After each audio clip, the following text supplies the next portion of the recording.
learn things. They learn a lot. They know more than what we know when we was coming up. A lot of stuff we didn't learn and we got up in age. They know when they second and third grade. So it's not that they're ignorant, but we want to try to give them the milk of the gospel so that they could grow thereby. So we're going to talk this morning, we're going to talk a little bit about obedience and the importance of it. And I'm going to read some in 1 Samuel 15. We're going to read about King Saul. And King Saul was the first ruler of the nation of Israel. And the thing about Saul was he was a man of great stature, and the people loved Saul. And when it came a time where they wanted a king, God didn't want them to have no king because God was their king. But they pleaded with God, we want a king to go before us. And so God granted them that request.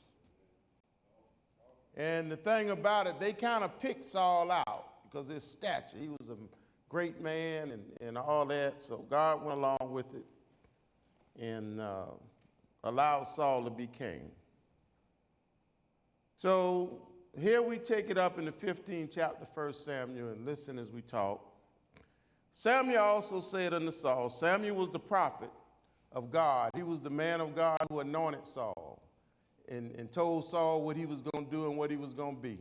God made Saul anointed servant, a king. He was God's anointed king. And Samuel also said unto Saul, the Lord sent me to appoint thee to be king over his people, over Israel.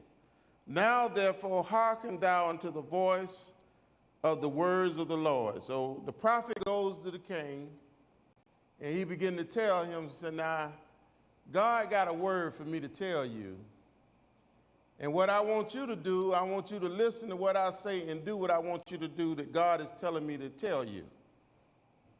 Thus said the Lord of hosts, I remember that when with Amalek did to Israel, how he laid wait for him in the way when he came up from Egypt.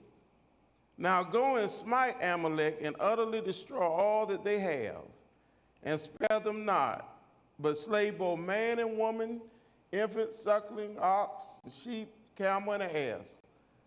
And Saul gathered the people together and numbered them in Telaim, 200,000 footmen, and 10,000 men of Judah.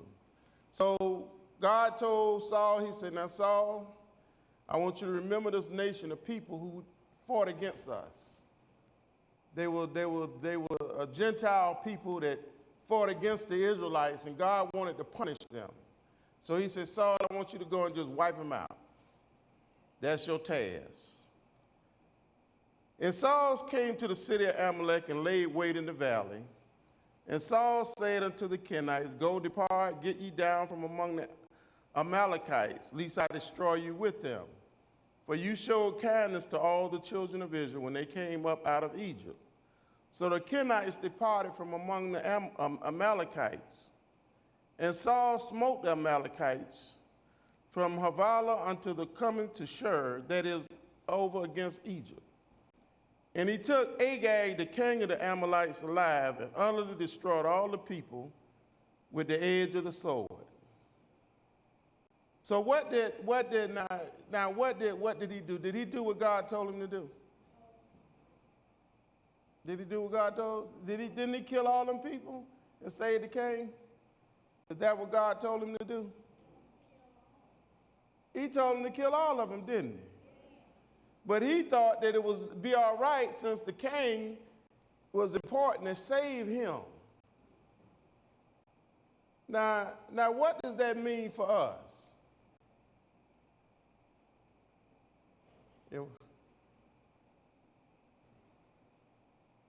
We'll see what it means. We'll see what it means. Because it's an important lesson that we got to come into knowledge of. So he saved the king, but Saul and the people spared Agag and the best of the sheep, See, when Saul did that, what he did, the people and him went along with it together. And that's why the Bible says the leaders of the people caused them to error. See, if that leader take you the wrong way, everybody going the wrong way with that leader. And so Saul got with the people because the people was commanded to do what Saul told them to do. And they were supposed to wipe these people out, but they didn't do it. Listen to what they did. And Saul and the people spared Agag and the best of the sheep and of the oxen and of the fatling and the lambs and all that was good, and would not utterly destroy them, but eat everything that was vile and refuse, that they destroyed utterly. So what they did, they took the best sheep and the best oxen, the best of everything that the people had, and the stuff that weren't good, they got rid of it. They got rid of the worst of it. Now, what was wrong with that? Didn't that kind of make sense? Do y'all think that would make sense? If you was going to tear down a house and destroy the house and it had some nice furniture in it, wouldn't you want to take that furniture out of it and save it? But see, with God, that nation was contaminated. That's just like you got a house and it got some nice looking furniture in it, but it's radioactive, or it got some poison, or it got some lice, or it got some bed bugs in it. And so unless you destroy everything, you bring that into your house, now you got bed bugs and contamination and all those things in your house. And that's why when God give an order, he see everything, he know everything, so the thing to do is do what he say do. Because he said there's a way that seemeth right unto the man, but that way is the way of death. Sometimes you'll think that you understand a little better than God. When God give an ordinance about a thing and tell you how to live and tell you what to do, he know better than we do. Sometimes it might not seem right to us. Lord, I don't see why that first wife wasn't no good, or that second husband wasn't, that first husband wasn't no good. Then you start trying to look at something against what the words say. I don't see no harm in telling a little white lie for peace sake. I'm making peace. And the Lord say, lie not. Because there is something beyond your knowledge, and the knowledge of God is greater than the knowledge of man. The life of God is greater than the life of the flesh. And when we go through here, we are going through here seeking to have the things of God. The kingdom of God, he says, not meat and drink, but righteousness and peace and happiness in the Holy Ghost. And that's why when Jesus was going through here talking about the kingdom coming, the folk were looking at a natural kingdom. And they couldn't see it was a spiritual kingdom that was superior to a natural kingdom. Because the kingdom that God is going to create and have for us in the end, it ain't going to be no war. It's going to be peace. It's going to be joy. It's going to be all these things in it. A spiritual kingdom. And that's what we want our young people to know, that there's something better than this world, and the only way to get it is to do the things God wants you to do. That's the only way to get it. There ain't but one way to get it. And when you do what God wants you to do, what do you call that? What? Obedience. That's what obedience is. Okay, let's see what went on and happened with Brother Saul now. He was the king. He wasn't no little man. So they refused to destroy that. Then came the word of the Lord unto Samuel, saying, It repented me that I have set up Saul to be king, for he is turned back from following me, and has not performed my commandments, And it grieved Samuel, and he cried unto the Lord all night. The prophet felt bad about that, because he done anointed Saul for the Lord, and then Saul wouldn't do what God told him to do. He started out pretty good, but later on he decided to do his own thing. And young people, when you're at home and your parents telling you something, don't switch up on what they done told you to do and start doing your own thing. If they say wash all the dishes, wash all the dishes. Do you know dishes can look clean and be full of germs? And so that bowl that looked good and looked clean is full of germs. And you say, I ain't gonna wash this one look good. And you just put it in the rack.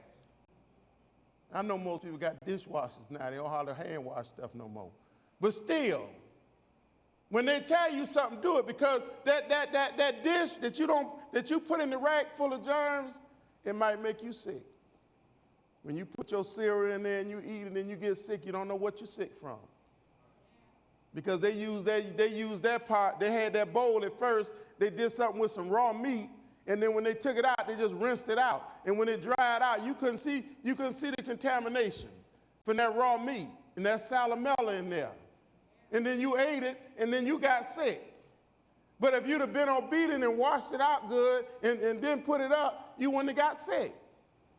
And that's why when God tells us certain things to do, if we do them, we'll come out on top. But when we don't do them and we be disobedient, the Bible says the wrath of God come upon the children of disobedience. God punishment come upon you. So you want to be obedient. And so Samuel, he crying for Saul. Samuel crying for Saul. And when Samuel rose up early to meet Saul in the morning, it was told Samuel, saying, Saul came to Carmel, and behold, he set him up a place, and is going about and passed on and gone down to Gilgal. He's going about his business. And Samuel came to Saul, and Saul said unto him, Blessed be thou of the Lord. I have performed the commandment of the Lord. Now, was Saul telling the truth? What was wrong? What did he not do? Why was that not the truth?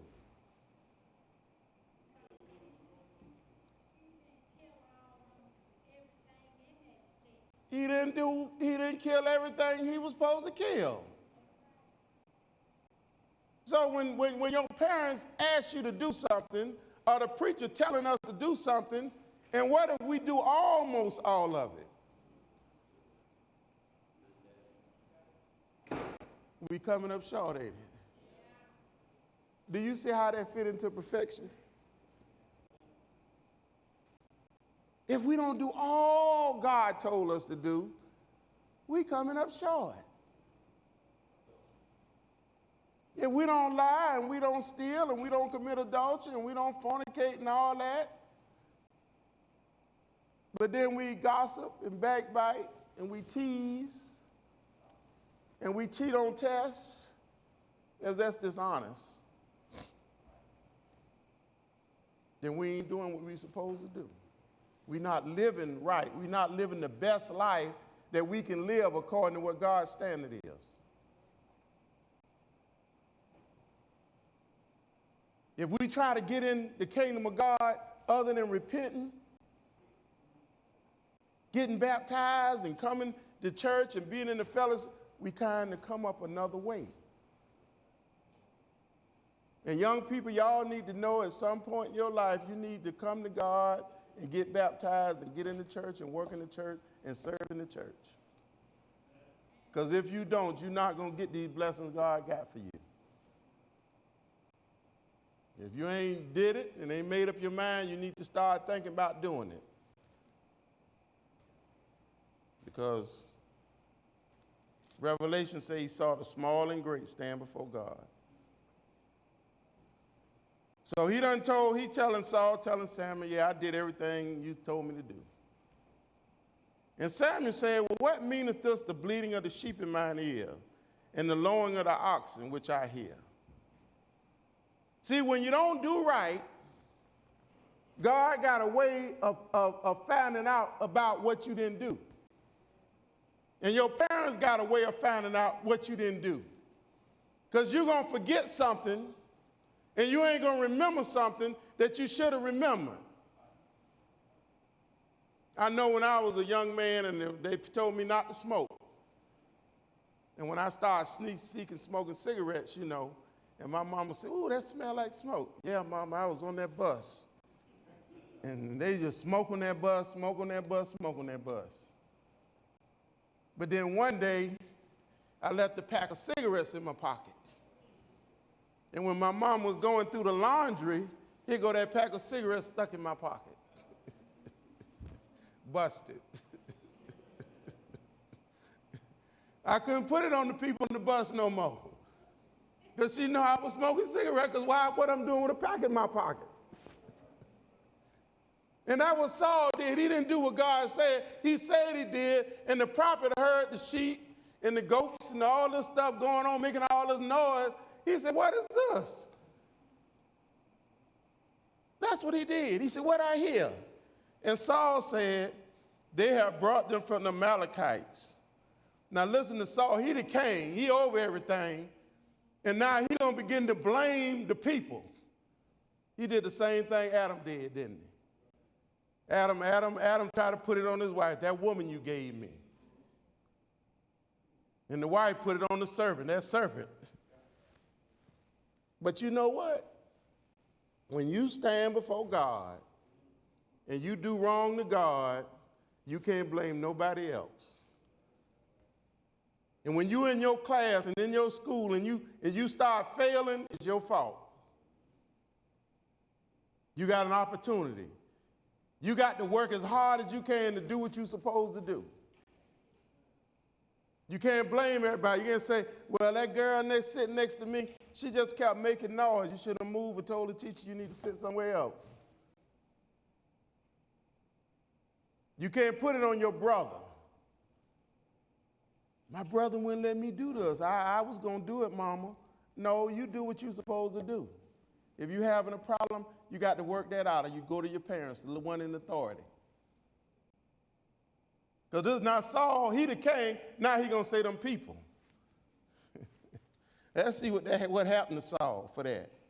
"For the people spared the best of the sheep and of the oxen to sacrifice to you, Lord, unto the Lord thy God, and the rest we have utterly destroyed."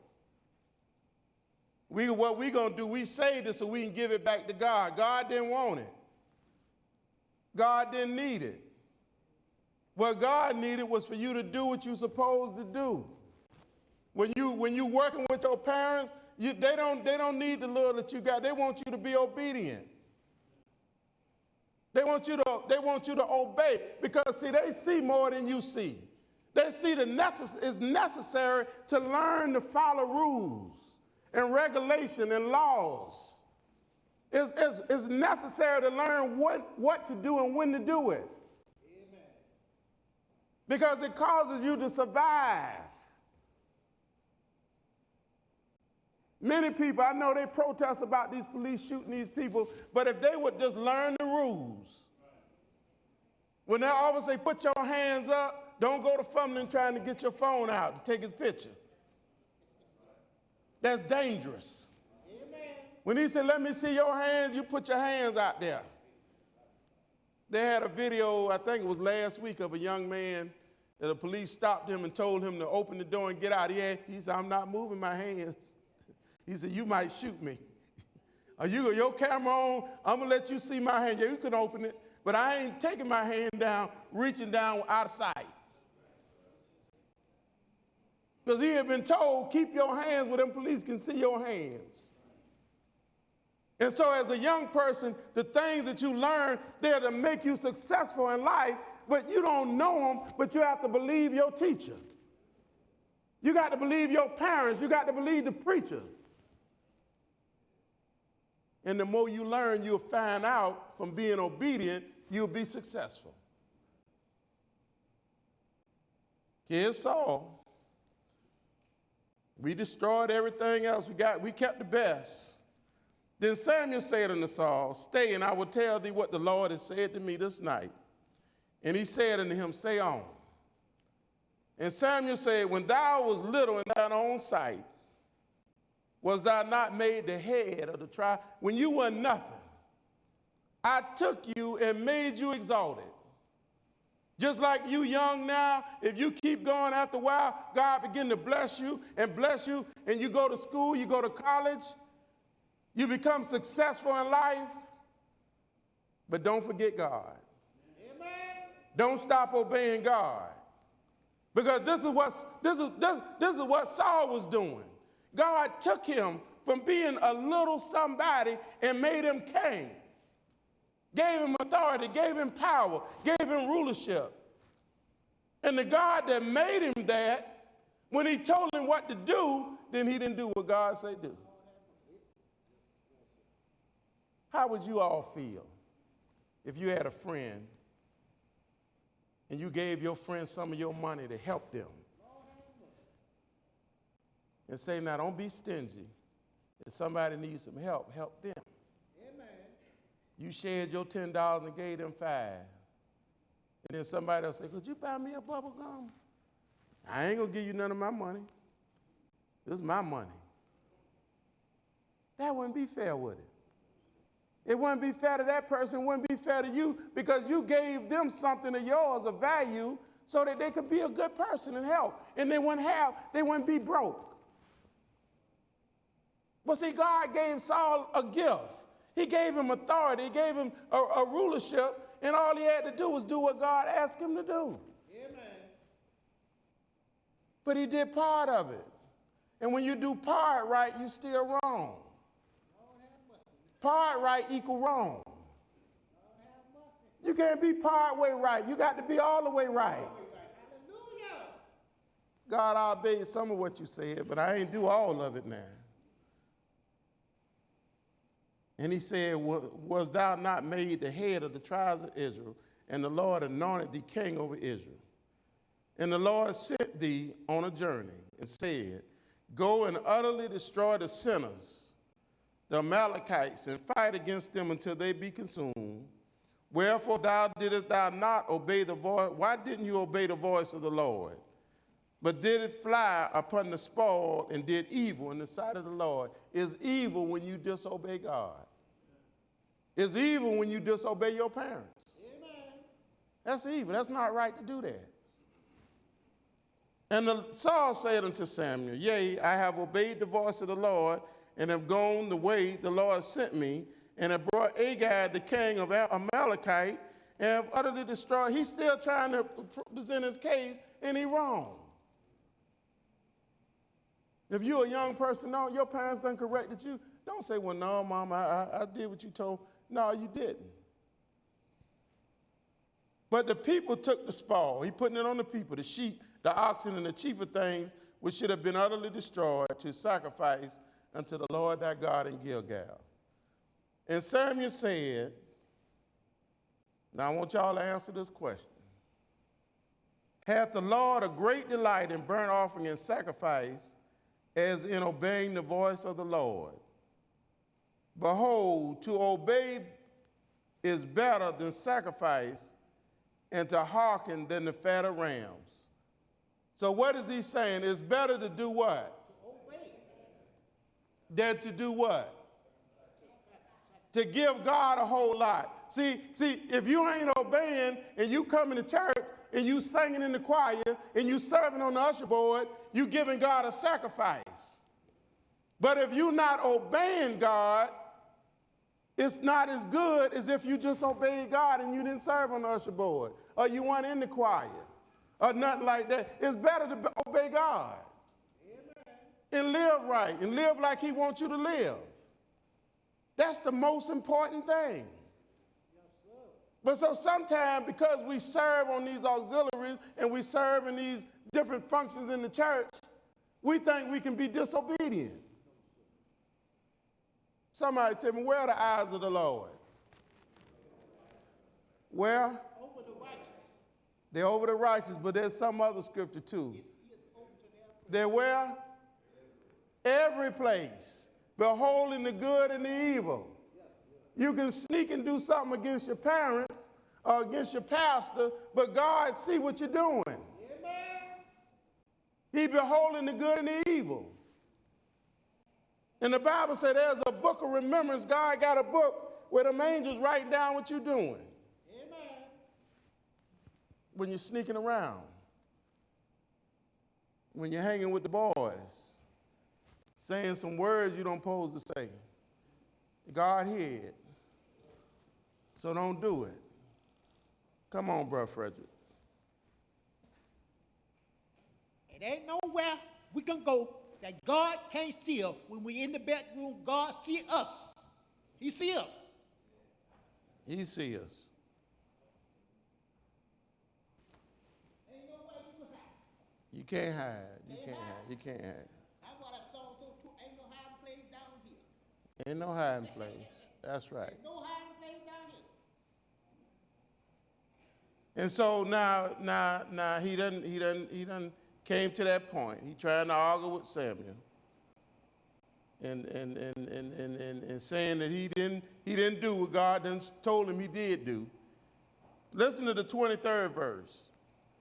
It's 1 Samuel 15 and 23. For rebellion, I want y'all to hear this now. And this for the adults too. Is as the sin of witchcraft. That's like practicing witchcraft. When you rebel against God, that's just like being a witch. That's just how God look at that. He don't want you rebelling against him. He don't want you fighting against what he say do. Rebellion, that's a strong indictment, is as the sin of witchcraft, and stubbornness is an iniquity and idolatry. That means when you stubborn against God, you serving something else. You serving either yourself or you serving the devil, or you serving the enemy. When you stubborn. Sometimes the pastor get up and say, I want everybody to sit in the middle. I want them to sit here, I want them to sit there. Don't be stubborn. Amen. Just get up and do it. Get out your comfort zone and do it. Amen. There's a reason he's saying that. He wants you close to the fire. He wants you paying attention. When we taught how to testify, when we taught how to have devotion service, don't be stubborn. When he get on us preachers and tell us you ought to be doing something, get up off the stool and do nothing. I can't be stubborn. Amen.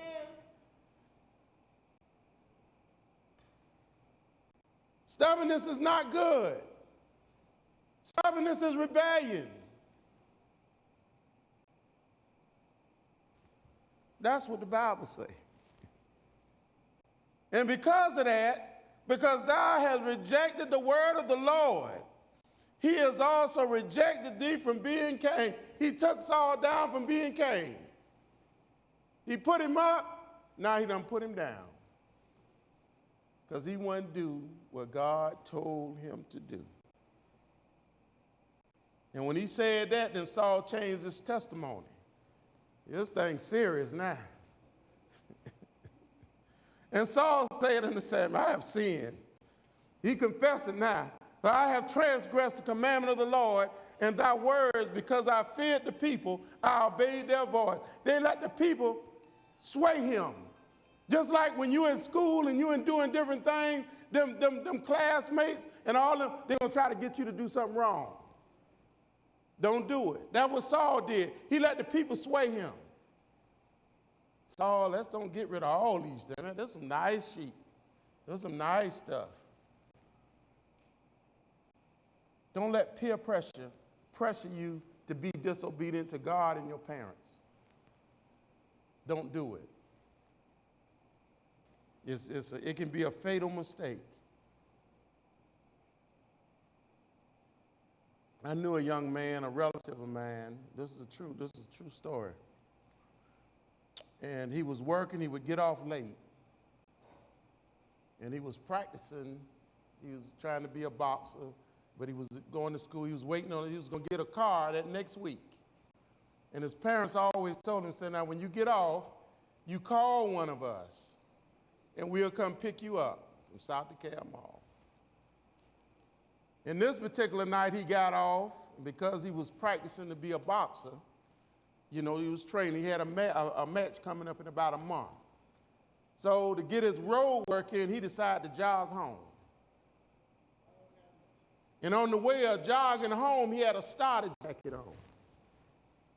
And a car pulled over and tried to get his jacket. And he decided that he didn't want them to get his jacket, and he took off to run through the woods. And they shot him in the back. And he died. And he died. All because that one little instruction.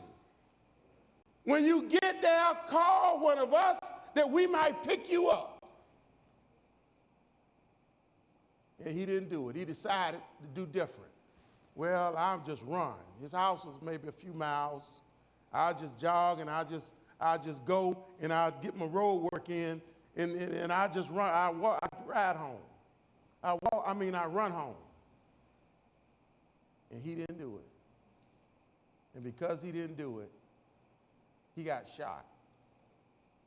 And he died. Disobedience is dangerous.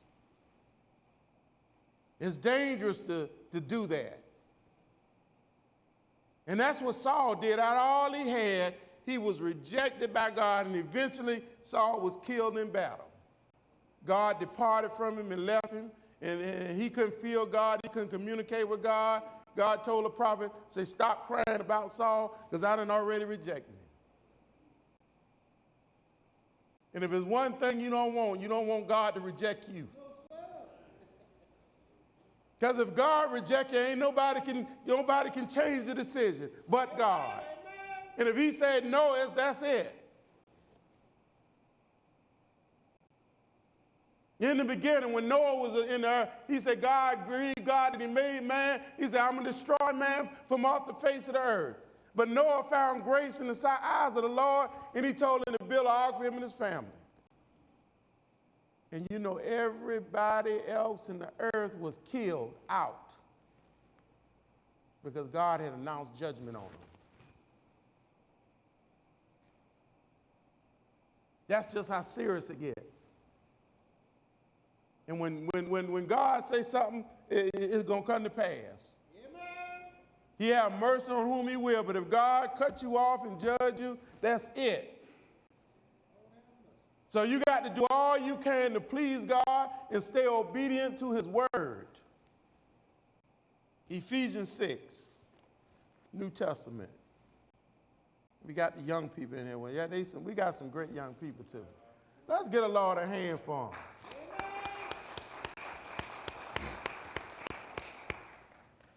And we want y'all to stay good, obedient children and keep coming to church, keep learning. And we know you don't know everything overnight. It takes time. And we're going to work with you. We're going to keep encouraging you and trying to get you to grow in God and grow in his knowledge. Listen what 6:1 says of Ephesians. And I'm just looking at all these young people who ain't got no Bible. I know someone can read.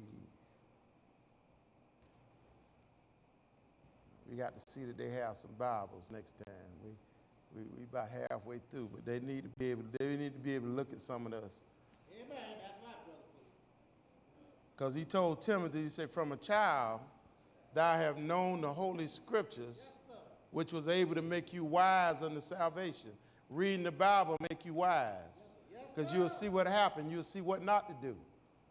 You see what happened to people when they did wrong. You see what happened to people when they did right. Amen. You see punishment. You see reward. So it's good to read.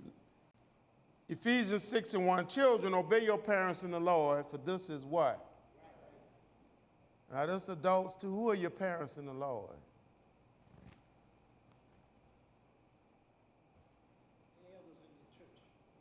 That's right, your spiritual leaders, your parents in the Lord. And for the sisters, the mothers. Amen. The mothers in the church. Because he told the aged women to teach the young women how to love and how to do these things. Yes, yes, sir. So if he told them to do it, and if you're a younger woman, you're supposed to listen to him. Amen. See, don't start rebelling. Don't be like the people who rebel. I don't see that. And he asked you to see it. Saul and them didn't see it either. They started getting all them good sheep and cows and everything. They didn't see what God told them, but you see what happened when he didn't do right. Amen. And I don't see where God punished them people. Do y'all see where the peer pressure got punished? The people who worked with Saul and they didn't do right, do you see where they got punished? But the one who was given the direction got punished. Yes, sir.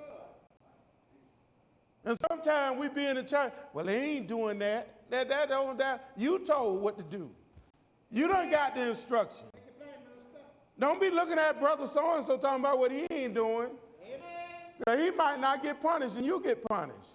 He might not understand and might not know. And God might know his heart. Amen. But in your heart, you know and you understand and you won't do. That's one of the biggest problems we have sometimes. Amen. Folks looking at other people instead of judging themselves. Amen. Yes, yes. Instead of looking at their own life, looking at what I need to do to get right. Amen. Looking at what I need to do to come up in the gospel. They're looking at everybody else. Well, if he can do that, I can do it too. You better make sure. Because if you're not supposed to do it, you're going to be judged on that. Amen. It said, obey your parents in the Lord. Why? This is right. This is the thing to do. Honor thy father and mother, which is the first commandment with promise. Young people, how do you honor your father and mother? I want one of y'all young people to answer that. How do you honor your father and mother? They're supposed to be Father's Day. Oh, okay. Come on. Tell the people your name, too. He's a nice young man. My name is Raphael. How you honor your parents is by respecting them. By respecting them, that's a very good answer. Very good. Give him a hand.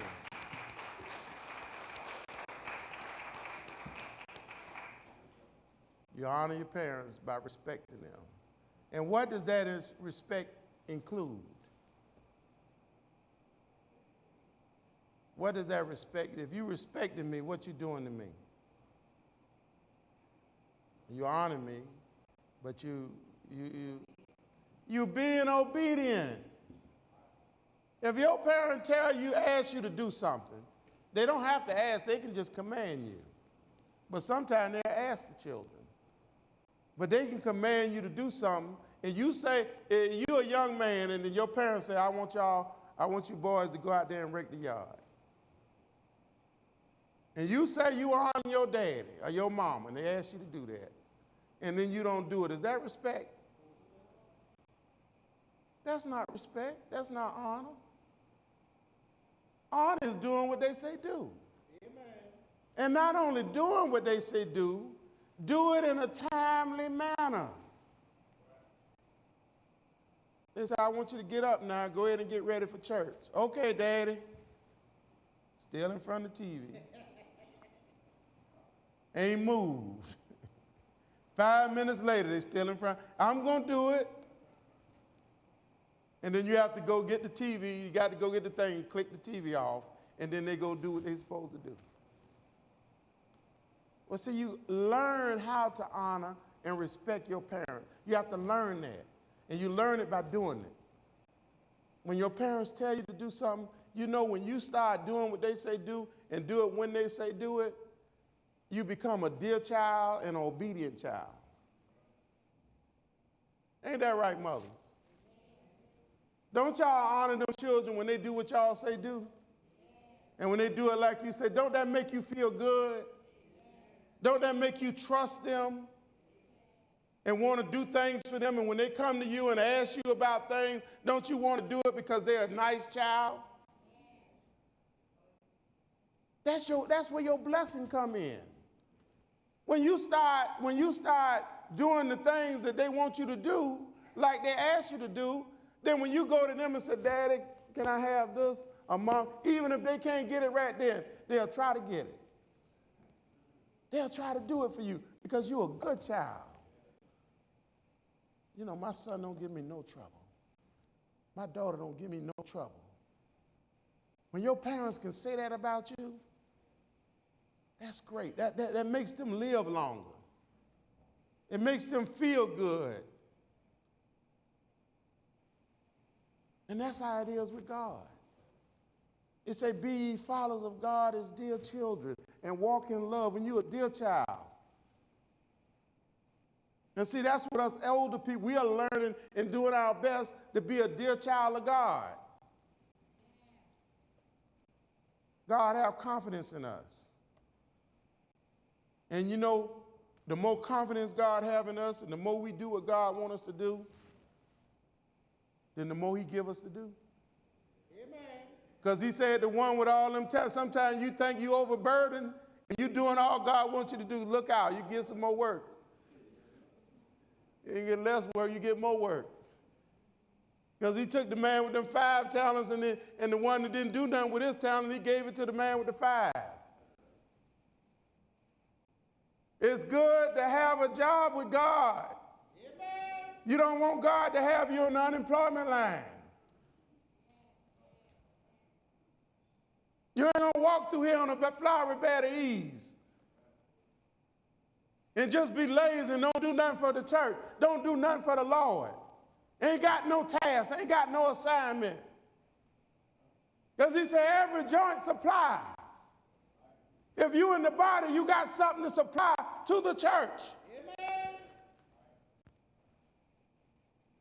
And that can include the young people. Yes, sir. It's good to have a young choir, a young usher board. Because if you have a church and don't have no young people, what that say about your church and your congregation? It's going to die out, ain't it? Everybody in the church over 60. That could be kind of bad, wouldn't it? And young people, we're going to take care of you. We love you. Amen. And we're going to do all we can to help y'all along. We don't hate you. We don't want you to go. We want you to stay in the church. Amen. If you hadn't grown all the way yet, we're not going to put you out the church and beat on you and all that. We don't do that. We want to encourage you. We want you to be educated. We want you to be excellent in life. But most importantly, we want you to be here in the church, working for God. Amen. Give your life to God. Dedicate your life to God. Because there ain't nothing in the world that you can do worthwhile you can't do and still not be a part of the church. Amen.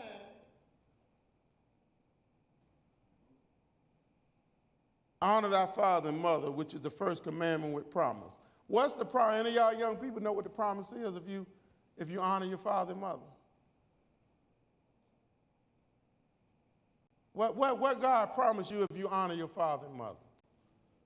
Come on, brother. Come on up. Come on up to the mic. Tell people your name.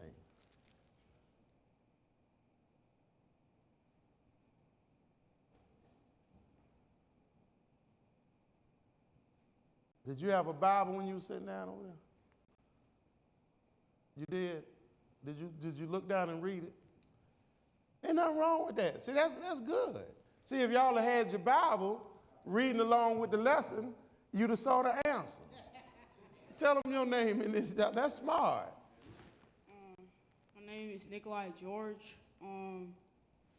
If you honor your parents and you listen to them, God promised that you'll have a longer life. I don't know. I don't remember the exact number of days you'll live if you honor your parents, but he promised that you will live a long life. That's right. Give him a hand.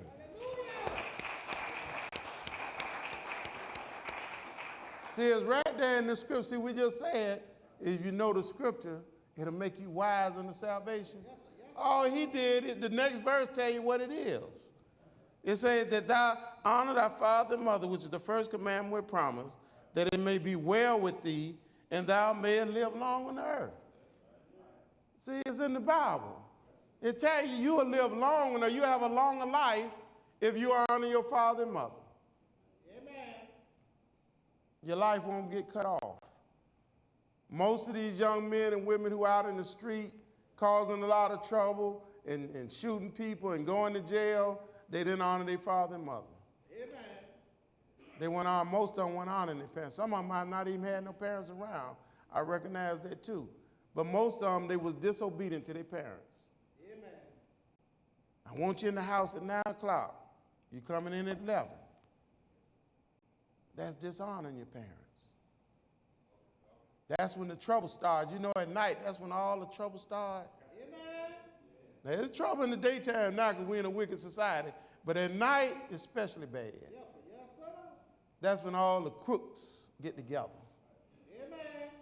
And the hustlers and the hookers and all that kind of stuff. They come out at night. They like night crawlers. When they get real dark, they come out, they creep out. They try to find somebody weak. They try to find somebody they can take advantage of. Come on over here, man. Let's go to this party over here.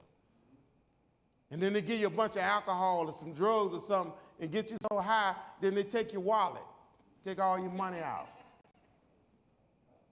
Now, this happened for real. This ain't nothing I'm saying. This ain't just no example. This stuff happened. Amen. Yes, sir. They'll slip some kind of drug on a young lady to take advantage of her. Amen. They do all that stuff. They crooks. The Bible says they're evil men and seducers. They seduce you. Come here. Amen. Come on over here. This is where all the good time at. This is where the fun at. Oh, we're gonna have so much fun. And here you go walking. And you go slipping and sliding. And then the end of that is trouble and death. Amen. When I was in high school, and this happened to me, we was having some racial conflicts at our school. And one of my friends, he was coming for basketball practice, he was a trainer, and a group of white young men from future farmers attacked him, and they beat him up. And I went at the campus, I was home. In fact, it was late at night, it was about bedtime, and some of my friends came knocking on the door. And they jumped on Hank, that was his name. They jumped on him, and tomorrow we're gonna have a riot. Just bring your stuff. We're gonna fight tomorrow. Now, this is a true story. This God knows the truth. And after they left, my mama said, now don't you go to that school causing no trouble. I ain't causing no trouble, mama. That next day, I had my little thing, I slipped it up the street. We're going to fight. So we all got together. They would sit around in the smoking area. They gave them a smoking area. And we was in the cafeteria, all us, and we was talking about what we was going to do. And said, hey. And so me and two other guys said, y'all just a bunch of talk. We ain't about no talk. So we saw these couple of guys sitting on one of the little stools outside. We went up to him, and one of them hit him, and I took my little thing, and I cracked him on the head, and we just jumped on the guy. And all the guys saw him, they came at us, we ran. And we got away, we thought. Went all the way home, changed clothes, came back to school. About fifth period, over the intercom, my name, they called my name. And one of the guys got away. They called me another guy named. We went up there to the office, and the principal said, Pullin, I'm surprised at you. Your family got a great reputation. And we know you jumped on this boy. See, now I'm so dumb. The boy sitting by the window. And the boy knew me. I didn't even know he knew me. Because I'm one of the adults, he know who I am. I don't know who he is. And the teacher looking out the window and see me attacking the boy. And the principal said, well, what I'm going to do, I'm going to suspend you, but I'm going to recommend that that he file a police report on you. And that's exactly what he did. And all our friends, so we had a trial date just before Thanksgiving. And I went to trial, me and this other guy, we was at trial. And all my witnesses, so when the lawyer got up there, and he said, now, if you tell a lie, we can put you in jail if you commit perjury. Every one of my friends, every one of them, I don't know what happened. I ain't see nothing. When they got up there, instead of testifying for me, they said they ain't see nothing. And when the end, the judge said, well, said these two fellas here, said I ain't gonna make no decision today, but I'm gonna hold you. And boy, my heart sank. They just walked us in the back and locked us up. And I spent Thanksgiving that year locked up. I stayed there about a week and a half and before they let me out. In fact, I missed our awards banquet. And they tell me that when they gave the awards out for football that year, and I had an award, and when they called my name, everybody said, he in jail.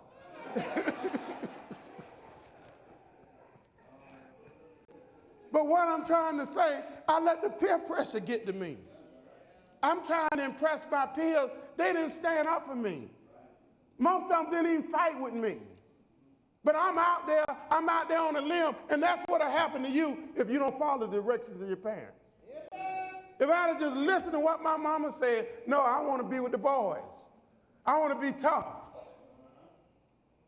I got my little stick. Caused me a lot of trouble and a lot of grief. I missed out on my awards and my blessing. Being disobedient.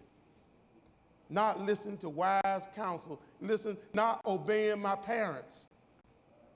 And I'm locked up. Missing my turkey.